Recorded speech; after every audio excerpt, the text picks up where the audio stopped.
So we are live in 5, 4, 3, 2, 1. We are live now. Good evening, everyone. Welcome to the platform of Orthopedic Research and Education Foundation India. Today we have our chairman, Dr. John Mukhopadhaya, sir, who is teaching us about osteotomies around hip. Today, sir is discussing about osteotomies on the acetabular side. So, over to you, sir. Thanks, Janki. Welcome to this webinar. I'm going to talk about the topic for today is osteotomies around the hip, and I think this is an important area, both in pediatric and adult orthopedics. Osteotomies are a common surgical procedure in various parts of the body, and there are various implications, especially around the hip. And they can be beneficial in many ways. It can be used to improve the coverage of the femoral head. It could be used to help in healing fractures. This we heard about last week from Dr. Sadhu about the valgus osteotomy for non-unions of fracture neck femur. It can be used for improving stability. This is osteotomies such as the Sharan or a pelvic support osteotomy. You can reduce pain depending on where the stress or the weight bearing is concentrated on. And these are some of the principles which Bombelli has described very well. And of course, in preventing or delaying arthroplasty, especially in a young patient, where you want to try and delay the need for a hip joint replacement or even in other parts of the body. So for the hip, you can have osteotomies either above the hip on the pelvic side or below the hip on the femoral side. And interestingly, the first known osteotomy was performed by John Rhea Burton, who was a surgeon in Pennsylvania. And he used this to straighten a fixed, adducted, flexed, internally rotated hip, where he did a subtrochanteric osteotomy and brought the femur in line with what it should be in terms of the alignment, and then use that to to work as a bit of plasty through which he could move his joint. Of course, this doesn't always work, and when this unites, then it would still be a useful procedure for this patient who has such a deformity.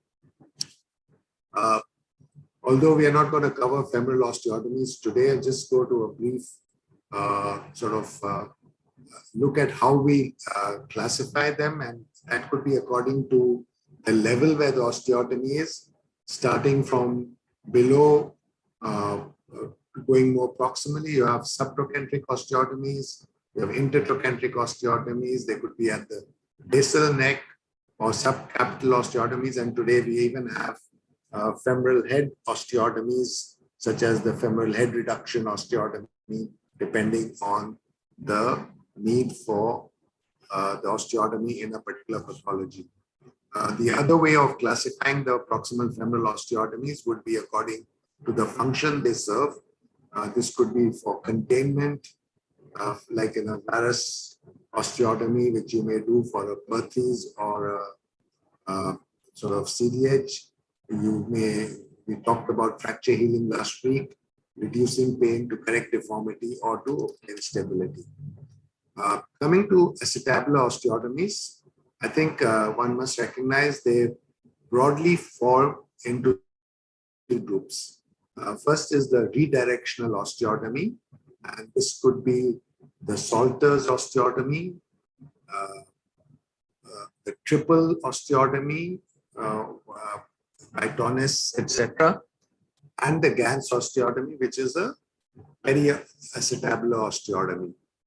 Okay, you have the reshaping osteotomies, such as the Pemberton and the Dega, and then you have the salvage procedures, such as the Shelf procedure and the Chiari procedure, where you have a hip that is not congruent anymore, but you want to get coverage for some time, because the patients are young, you don't want to go straight to a total hip replacement. Now, when we talk about redirectional osteotomies, there are different osteotomies for that. You have the Salter's or Salter osteotomy, which is a single bone osteotomy, where only one bone, the ilium, is cut. You have the double osteotomy described by Sunderland, not used very much today, but was popular for some time. And this is an osteotomy where you divide the ilium and the pubis, and we'll discuss it later. And then you have the triple osteotomy where all three bones, that is the ilium, the pubis, and the ischium, are cut to redirect the acetabulum. Okay, so starting with the first and the most commonly used osteotomy for pediatric hips, certainly for a long time, is the Salter osteotomy. And this was classically described for the development dysplasia, or the CDH as it was called in those days. And this classic paper by Salter on the inordinate osteotomy in the treatment of dislocation and subluxation of the hip joint in the JBJS 1961 is where one first learnt about it. Okay, this can also be used for Perthes osteotomy. So, although most people still do the osteotomy on the femoral side for Perthes, Salters, Thompsons, etc., felt that doing the osteotomy on the acetabular side was probably more useful because you did not risk shortening the limb when you did that.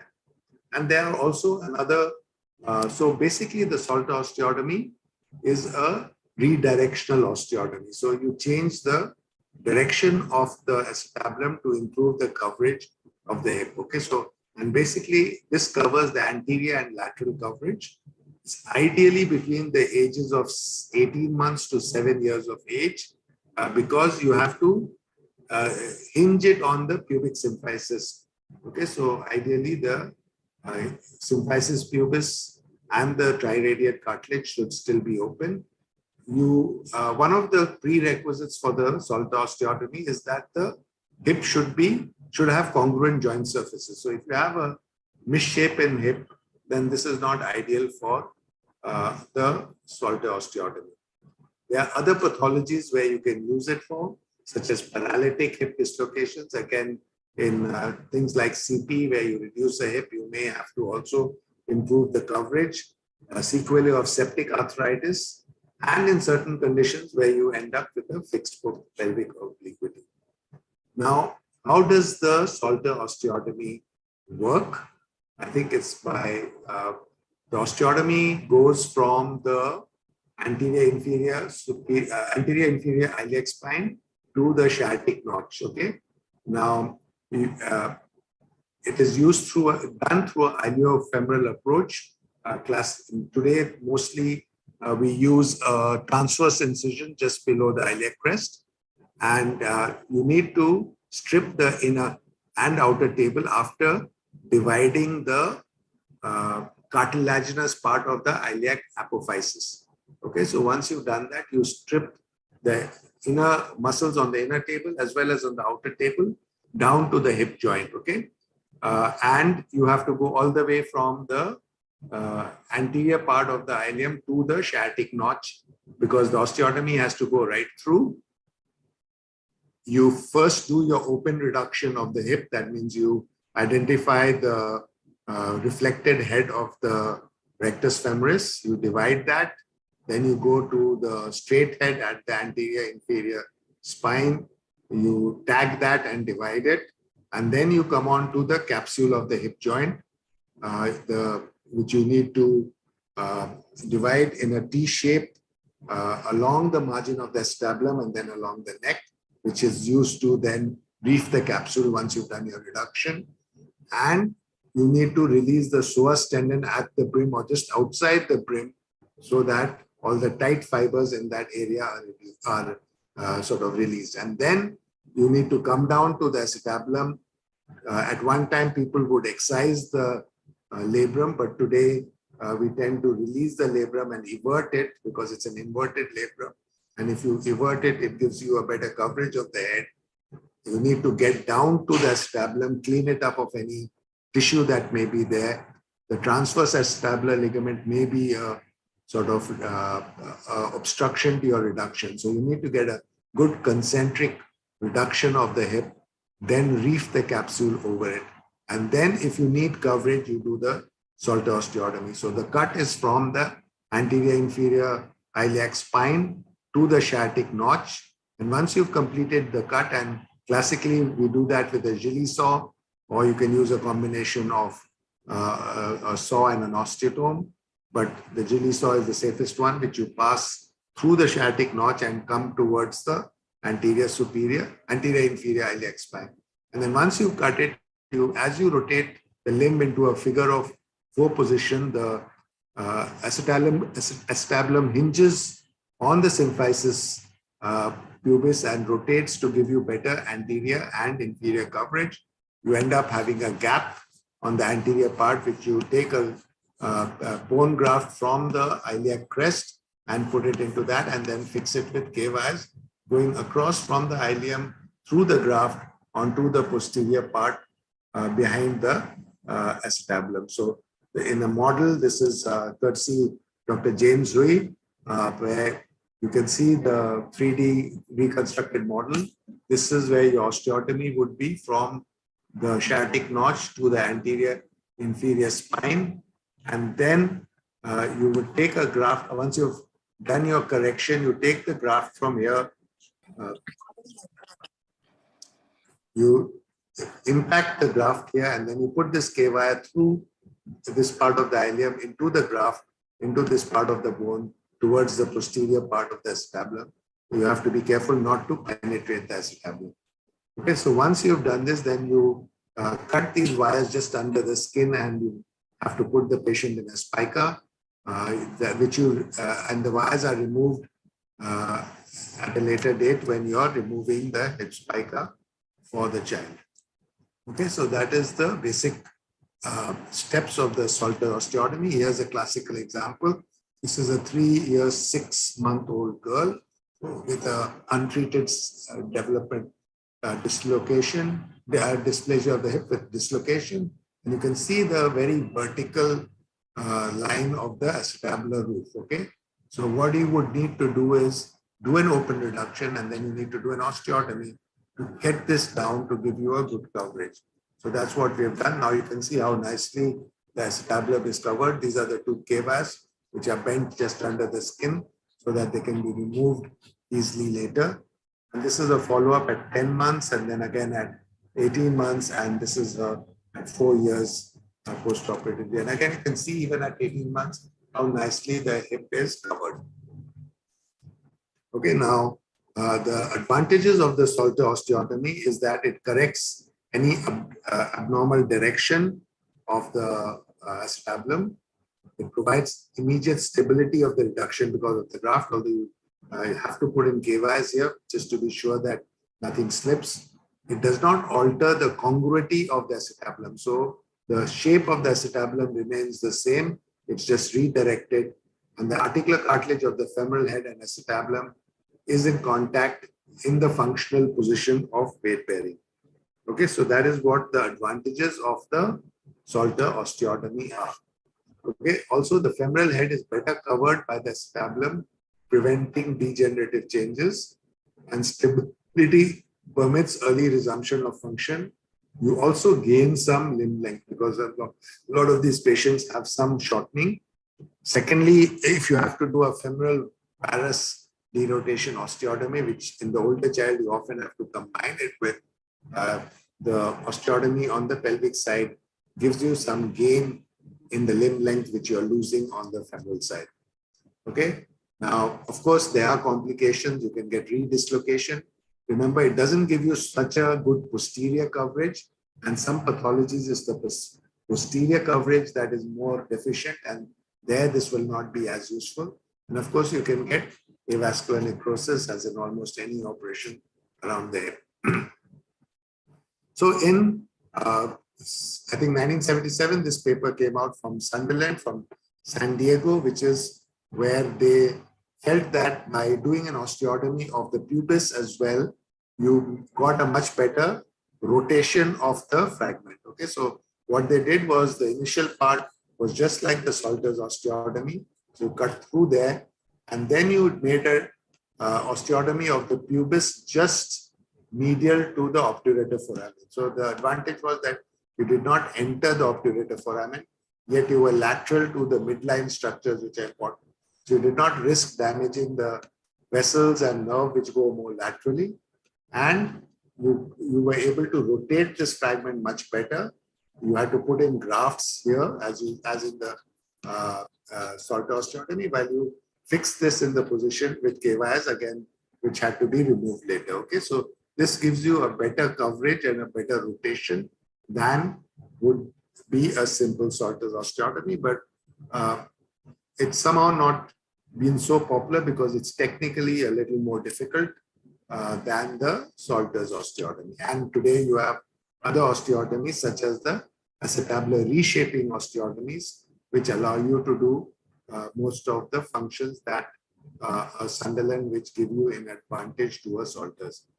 Okay, so you have this group of osteotomies called the acetabular reshaping osteotomies, and the first one is the Pemberton osteotomy, which was we'll describe it in a moment, and then you have the Degas osteotomy and certain modifications of it, such as the San Diego osteotomy, which are a group of operations which can come under the sort of being called lateral acetabuloplasties. Okay, so the first is the Pemberton osteotomy. Here, what is different, again, the approach, etc., are very similar, but the cut is from anterior to posterior, but not all the way into the sciatic notch. So you actually curve the osteotomy down a bit posteriorly, and then you hinge open the anterior part. You don't completely divide the inner table, although it is divided to some extent, and then you hinge it, and then you put the graft into this anterior part there. Okay, so that is the area. This is sort of hinged down to cover the anterior part, and then the graft is jammed in here to keep that sort of rotated fragment down. Okay, and this gives you a better coverage of the anterior part. Also reduces the size of the acetabulum. So if you have a capacious acetabulum which is bigger than the femoral head, it helps you reduce the size of the acetabulum. So again, in a bone model, this is what it looks like. Here's your osteotomy, which curves back, as you can see here. And then this is acetabulum here. This is the osteotomy, which is incomplete at the back. And then you put in the bone graft here, which gives you a much better coverage of the femoral head and the acetabulum. Okay, so now the lateral acetabuloplasties, starting with the Degas and then the San Diego modification, is different. Again, you have to first get a concentric reduction of the femoral head, and then you need to have an open triradiate cartilage, preferably. Okay, so the ilium is exposed as for the Salters. So on the outer table, you have to go right down to the hip joint to reduce the hip. You don't have to go all the way. You don't have to strip the inner table all the way down to where you are doing the osteotomy. And then you do the osteotomy about an inch above the acetabulum. You first go with a straight osteotomy and cut across. Okay, so sort of a centimeter or more above it.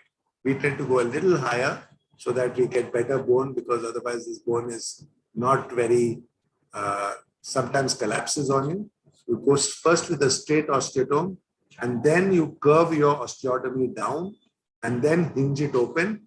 You take grafts from, again, the same part of the anterior portion of the iliac crest, divide it into 3 bits, and then jam it into the gap. So here, as you bring it down, you put in the grafts into this area, and you can plan your grafts depending on which part of the acetabulum you want more coverage on. So you can use a larger graft in the front if you need more anterior coverage, or a larger graft in the back if you need better posterior coverage. So that's how you do it. These are the grafts you put in, these triangular bone grafts, and usually the in the CDH because the anterior coverage becomes important. The largest graft is anterior. The other advantage of this is because this is quite stable, because you haven't cut through the inner table, you don't need to put wires to hold it. Okay, so that's a big advantage of this procedure. So you don't have to then take out the wires. Now, how does the San Diego differ from the Dega? So in the Dega, you don't go all the way to the sciatic notch, while in the San Diego, you go all the way to the sciatic notch. So the Dega has better anterior coverage, not so good posterior coverage as compared to the San Diego. Okay, so here a bit is left, while in the San Diego, you go all the way. So here you can see you're stopping short of the sciatic notch. You're getting better anterior coverage than posterior coverage. Okay, so how it differs is that San Diego goes all the way here, the Pemberton goes down till here, and then you also have another version, the Pembersol, and we'll just talk a little bit about it, which goes down here all the way to the triradiate cartilage. Okay, so the advantages of these osteotomies, which are grouped into this acetabuloplasties, is they're inherently stable, so you don't need fixation. It addresses the capaciousness of the acetabulum as well as the malorientation. You don't get posterior uncovering like you might get in the Salters, and you also get anterior and lateral coverage, and it's versatile in that you can change where you put the graft depending on where you want more coverage. Okay, so that's the advantage of it.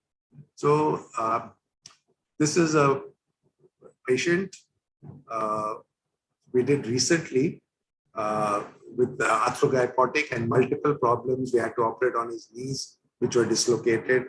He had bilateral rigid club feet, which we had to treat.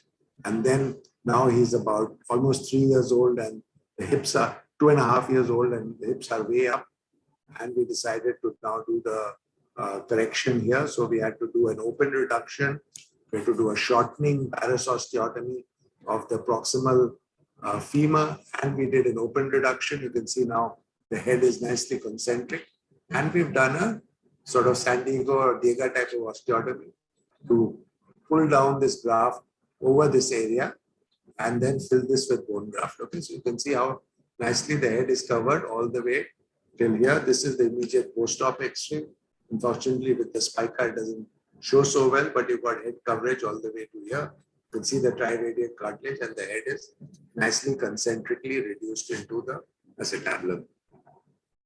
So then you have what we call is the Pembersol osteotomy, and this was almost something which was discovered by mistake. Someone was trying to do a Pemberton osteotomy, but ended up cutting all the way down into actually the notch here and the triradiate cartilage.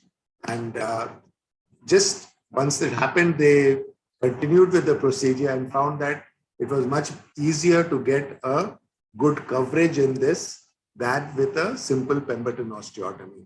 And there are modifications of this. This is the Paley modification. Again, you can see here, the osteotomy goes all the way to the triradiate cartilage. And then again, you do it the same way. You put in the bone grafts as you want to cover the areas of the acetabulum which are deficient. Okay, so this is known as the Pembersol osteotomy, which was a bit what we call a serendipitous development, which happened when someone by mistake cut too far with the Pemberton osteotomy and then used it to improve the coverage he got for the head with his osteotomy. Okay, so that covers the reshaping osteotomies and the single and double osteotomies. So we now come to the triple innominate osteotomies, and this for the older child or young adults where once the triradiate cartilage is beginning to fuse and the pubic symphysis is no longer possible to hinge on, you have to think of different ways to redirect your acetabulum. And this is a redirectional pelvic osteotomy where you have to divide all three parts of the sort of pelvic bone, which is the innominate, the pubis, and the ischium. Okay. And the idea is that you want to get better coverage of the hip to delay the onset of osteoarthritis. So ideally, it should be done before you have significant osteoarthritic changes. Otherwise, it's unlikely to be successful. And again, it was the triple anomalinate was first described by Lecor and then Hoff in 1966. This was modified by Steele and Tonis in 73 and 78. And these were the two osteotomies, especially the Steele, which became very popular. The difference between the Steele and the Tonis is that the Tonis has an oblique ischial cut closer to the acetabulum above the ischiosacral ligaments. So it gives you a slightly better acetabular rotation. Okay, now these are photographs courtesy Dr. Allegis, where the ischial cut has been done in a prone position with an incision there. It's important to confirm your ischial cut because it's a thick bone, lots of ligaments, so you want to make sure it's mobile. So there is used a laminar spreader to check that his cut is complete before proceeding to the other parts of the surgery. Now, when you do it this way, unfortunately, you have to re-drape the patient for the second part of the osteotomy or your other two cuts. So another way of doing it is to keep the patient supine and then flex the hip up all the way to about 60 to 70 degrees. And then you make your cut over the ischium and do your osteotomy. You have to be careful that there is no soiling from the anal area when you're doing this, okay? And then you go out and do your pubic cut and your ileal cut. You can use the anterior ilioinguinal approach for this. Or if you want, you can use two separate approaches, including, using a sort of anal stent incision for your pubic cut and a iliofemoral approach for your ileal cut. Okay. Now here you want to avoid the figure of 8 position.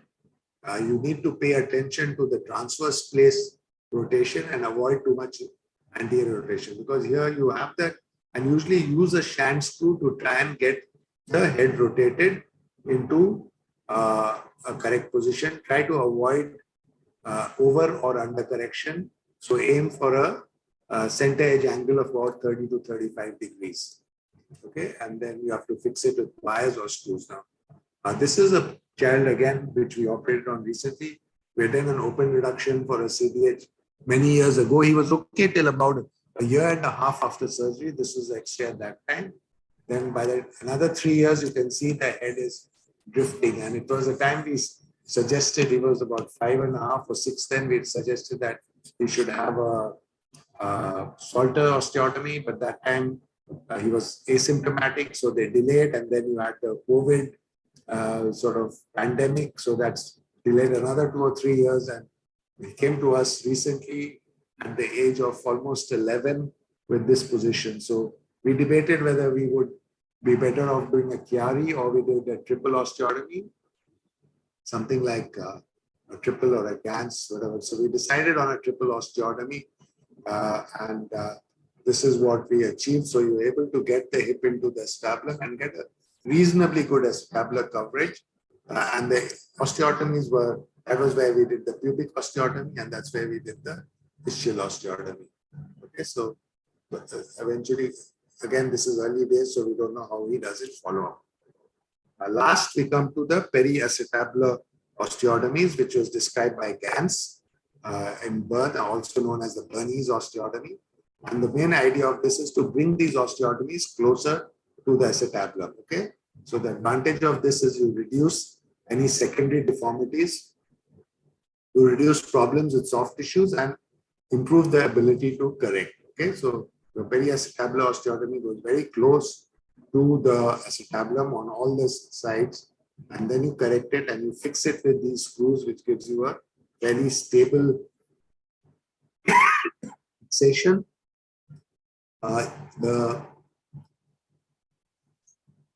This is done in older sort of adolescents or in young adults. Okay, so the approach can be either through a modified Smith-Peterson approach or an anterior ilioinguinal approach. What's different in this is that you do a stripping of the inner side of the acetabulum. Try to avoid stripping all the abductors so that you're not affecting the power of the abductors. Now, the sequence is you start with the ischium. Again, like I said, we do it in the supine position with the hip flex to 60 to 70 degrees. You go between the medial capsule and the obturator externus.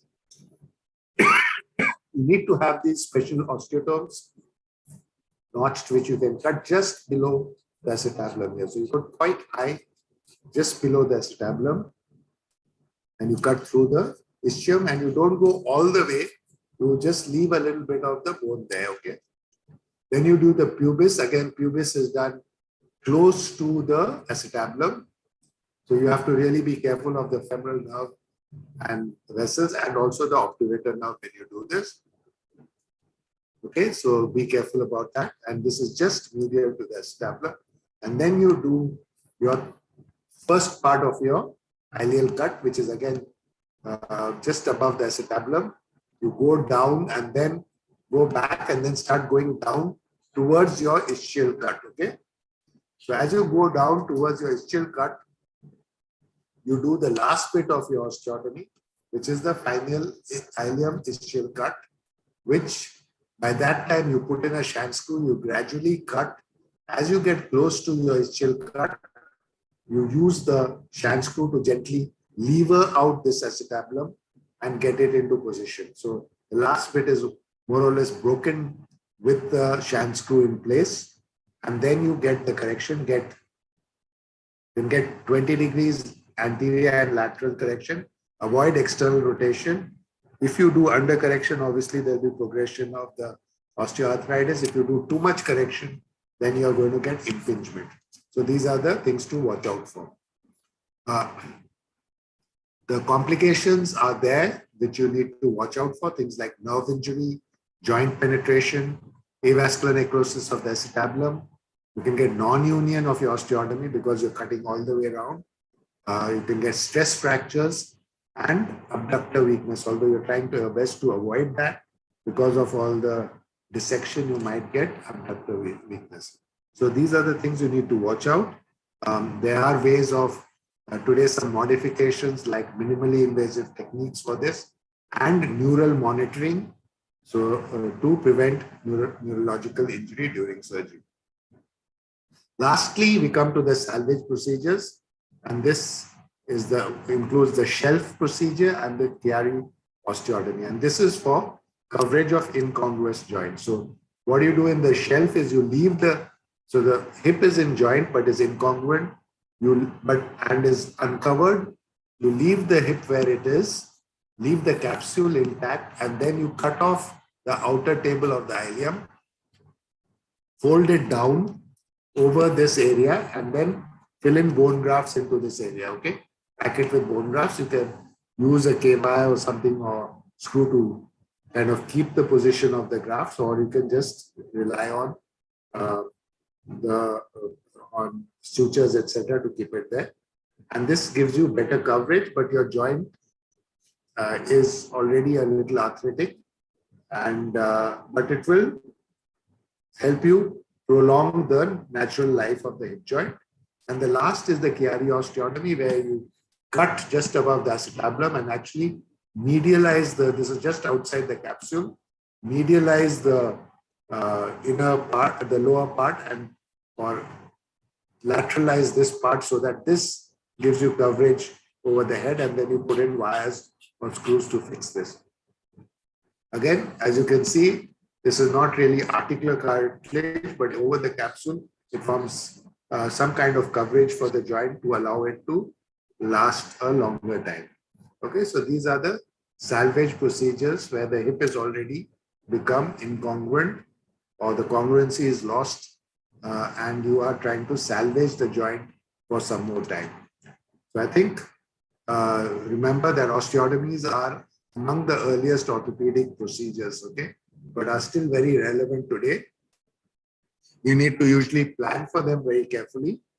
It can help us to retain the natural hip joint for many years before we need to go on to a joint replacement, and can also help as a salvage procedure to delay the need for a total joint arthroplasty.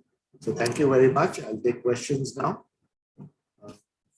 I think that's the reason I decided just to do acetabulum today. We'll do the femoral part of the osteotomy at another time, because otherwise it would be too much to cover and we'd be just rushing through it all. Thank you so much, sir. I think most of the thing in acetabular osteotomy is if our DMB have any, they can ask here. Meanwhile, sir, about the reshaping osteotomy, that what I have understood, when the child is immature, means when they are that one is cartilaginous, bone is cartilaginous, or that is it so, sir? Or so they are still need this. I mean, you still need to be able to. The reshaping can only happen if the triradiate cartilage is not quite fused. Okay, so I think beyond the age of 8 or 9, it becomes more and more difficult. People do it in older children, but then you probably this DEGA, because it's incomplete, may not work. The San Diego might work, or one of the other osteotomies where it's complete. Okay, but as you get older, it becomes more difficult to just correct it with one osteotomy. so there is one question in the chat box by Narayan. He want to know that will the salvage procedure provide congruency? Because you have told that it is incongruent. So once the hip is incongruent, you cannot provide congruency by the salvage procedure. What you are providing is coverage. Okay, because if the head is not covered, it will tend to drift further up and cause problems. So what you want is some coverage for it. It will form some kind of a pseudo capsule over that area and last for a longer time. Okay, till the child is an adult, and then if you need, you can do an arthroplasty. It will also give better coverage for your arthroplasty when you need to do it. So one question from us, you want to know, in every case there is increased acetabular index, then practically particular osteotomy procedure. Okay, so how this works is that when you have a young child, okay, so below the age of 3, you would usually get the hip joint. So we are not talking about the arthrokypotic child, we're talking about a DDH, idiopathic DDH or CDH, how we like to call it, where the hip is dislocated. Yes, the acetabular index will be abnormal, but once you get the reason is that the hip joint head is out of the acetabulum, so the acetabulum doesn't develop. Okay.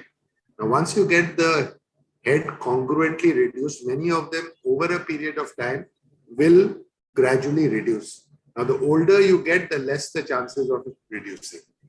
Okay. So as you get older, so that's you decide based on, once you've done your open reduction, how well the head is covered, and if there's any deficiency in the coverage, you would do your acetabular procedure at the same time. If you get a good coverage once you got the head in, then usually you would wait and see how the acetabulum develops. But if it doesn't develop, then you need to do an acetabular side procedure. In the younger child, if you find that you're having to abduct the limb a lot to keep it nicely reduced, you would do a varus derotation or varus osteotomy. Okay, so if you're having to internally rotate and abduct the hip, then it makes sense to do a varus derotation osteotomy. So you would varusize the femur and also externally rotate it so that in a neutral position, the head is nicely in. Okay, so you would do it on the femoral side. Now, as the child gets older, you would have to do both. So you would need to sometimes even shorten the femur, because you don't want it to go in with a lot of pressure or tension on the head, because that will increase the risk of AVN. So you may need to shorten and varusize and then do a coverage. So depending on the situation, you would do just a reduction and osteotomy on the femoral side or acetabular side, or both femoral and acetabular side. Okay, so if you can get it reduced without too much tension, but you find that the head is not covered, then do it on the acetabular side. If you find that if there's too much tension when you're trying to reduce, you need to shorten or derotate or varicize the femur, you do that, and then look at the coverage and decide if you need to do the acetabular side as well. So there are a few questions in the OSCE exam. They have asked about Salter osteotomy, sir. In one of the question, they have asked the upper age limit. And in one of the question, they have asked about the age for Salter osteotomy. So the age, like I said in the talk, is the age that most people would do it is between about 1.5 years to 2 years to about 7 to 8 years. Okay, beyond that, because you can't hinge on the pubic symphysis, it becomes more difficult to get any correction with it. So would be, so what is said in the article is that 7 is the oldest for bilateral, and maybe you can do it till 8 or 9 for a unilateral case maximum, but not more than that. Anyway, above 7, a lot of people feel that if it's bilateral, you don't do anything, but now people are doing it in older ages as well, open reduction and the sort of thing. So even after triradiate cartilage fusion, we can do Salter osteotomy, sir? Is it so? When does the triradiate cartilage fusion? Sir, about 6 years, 6 to 7 6 to 7. So that's the ideal age. Now, there can be some variations in that. Okay. The hinging is actually around the symphysis, not so much, although you need an unfused to bring that down, but the hinging is actually around the pubic symphysis. It also again starts getting more fibrotic as you get older. So another one little confusion what we used to have, sir, when if we are taking the bone graft, that also contains ASIS, sir. So the attachment of ASIS, what do we need to do something for that one, like sartorius and all? So the ASIS, that part of the bone where it's attached to is taken off, is cartilaginous. Okay, so you're dividing the cartilage and splitting it on either side, or you're taking it off onto one side. Okay, we tend to split it and take the inner table in and the outer table out. So the attachments of these muscles are to that. Okay, so the bone that you're cutting doesn't have any attachment, so you don't affect the. Yes. So do we, as you mentioned about the cherry osteotomy as a salvage procedure, so that is also asked during the DNB examination theory paper, sir. So what is the difference, sir? Because that is also a reshaping osteotomy usually. No. There you're not doing anything to the acetabulum. Okay. So if you saw that, let me just get that diagram on.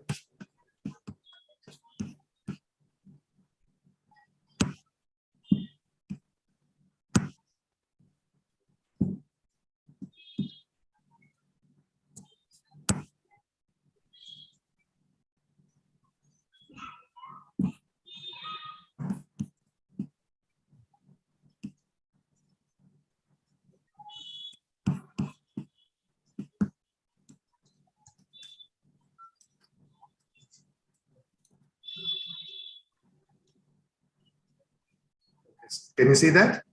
Yes, sir. Okay, so here's the acetabulum. Acetabulum ends here. Okay. Yes. So this is the acetabulum. So you're not cutting, you're cutting above the acetabulum, and you're medializing the acetabulum or lateralizing this proximal part, and this is what is giving coverage to the head. And the capsule remains there. Okay, so you're not dividing the capsule in this case. You're not going into the joint at all. Okay, so it just gives you coverage. Okay, now over a period of time, this will unite and you'll have better coverage.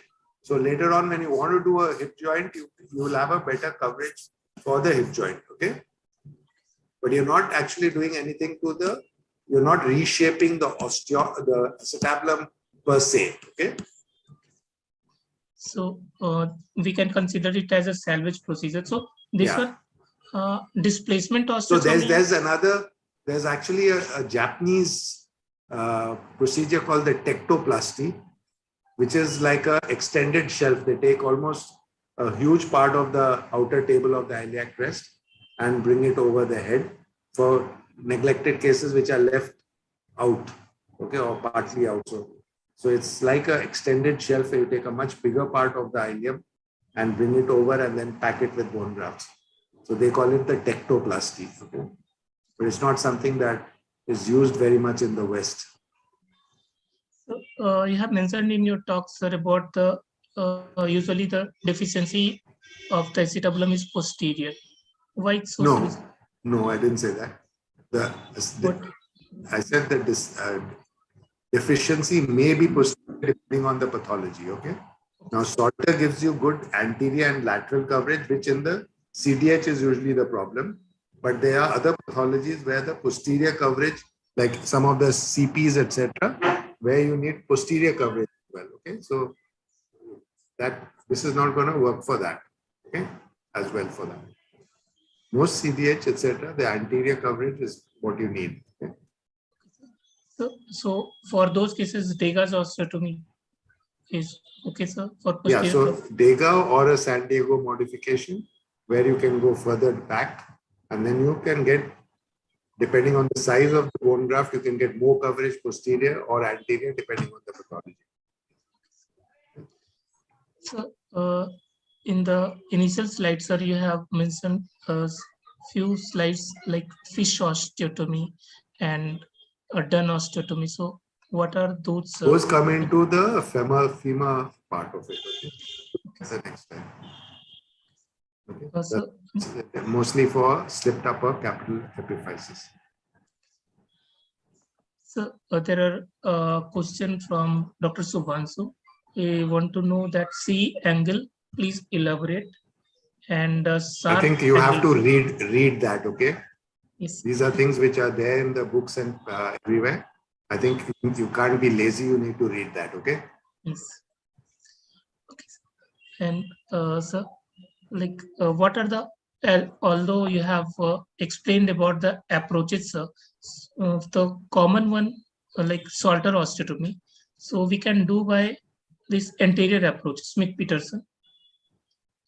So it is always a anterior approach.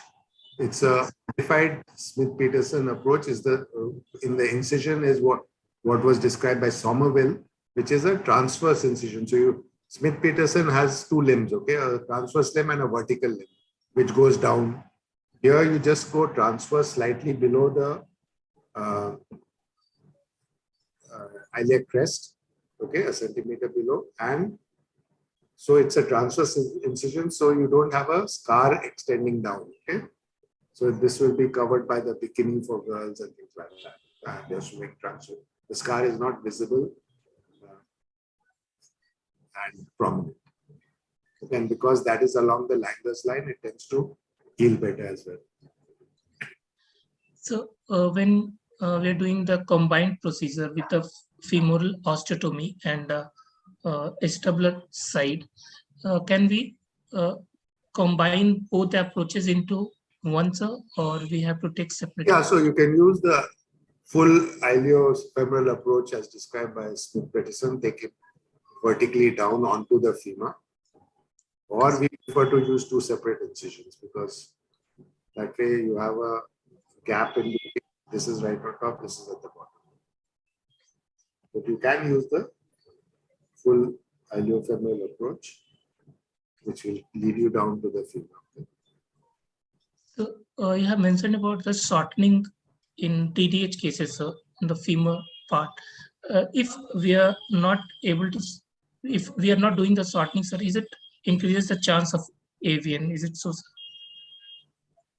I just mentioned that, didn't I? That it depends on how much tension you're having to reduce it. Okay, if you're having to reduce it and it's very tight, then the risk of AVN goes. If you're having to reduce it and keep it very abducted, then the risk of AVN increases. You heard of the safe zone. Okay, so you should be able to get a good concentric reduction within the safe zone, even after surgery. That's ideally described for closed reduction, where if the hip is stable in the safe zone, then you can treat it conservatively, okay? But even when you're doing an open reduction, you should be able to get good concentric stable reduction in the safe zone. You shouldn't have to abduct it. If you have to abduct it too much, then you should do a short. If it's very tight, you need to do an osteotomy, okay, to reduce the tension. And so, one more question about the when to apply the hip spica and when not to apply after the procedure. So, I think if you're doing an open reduction, almost everyone would apply a hip spica in a child, okay? So, where you're only doing an acetabular procedure, if you're doing a DEGA, then you don't necessarily have to put a spica, okay? If you're just doing that part of it, okay, and you don't need fixation. But if you're doing an open reduction along with it, then of course you need a hip spica. So just one more. And you have to be sure that it's really stable, and you have to be sure that the child is compliant, because if you're doing it in a young child, you can never trust them to stay in bed and follow what your instructions are. So just one more question, sir, about when in the child, sir, it is sometimes very difficult to diagnose. So what procedure you used to do that if there is no ossification of the head? So other than clinical, sir, what else we can do to find it out, confirm the CDH diagnosis? Yes, sir. So screening, if it's available, which unfortunately is not possible in India, is what has reduced the incidence of dislocation in the Western countries, okay? So one is clinical, which is Ortolani and Barlow's test, okay? The other is ultrasound, okay? Ultrasound, you have two methods, okay? You have the sort of Haki method, which is a dynamic ultrasound where you can move the hip and look at it. And then you have the Gratz method where you're looking at the angles, okay? And that is the one which has been used most often, okay? And if you have the right alpha and beta angles, you need to observe them over a period of time. If they are deficient, even in a small child, you put them in a Pavlik's harness for some time. And usually once the hip is there in that slightly abducted and flexed position, the acetabulum will reform, okay? So before there are also some new guidelines on X-rays which have been described to be able to diagnose it without the femoral head being ossified, okay? That you're looking at certain levels of things to be able to say if it's in the joint or not. That was a recent paper on that. I'm not sure. I can't remember. So I think most of the question we have covered, Okay. sir. And the second part, in that one will the femoral osteotomy when we'll have time. We can. So thank you very much, sir. Maybe a couple of weeks from today. Yes. You got something on for next week? Yes, sir. Sir, A.K. Pal, sir, will take on recent advances. The week after that. Yes. Thank you so much, sir.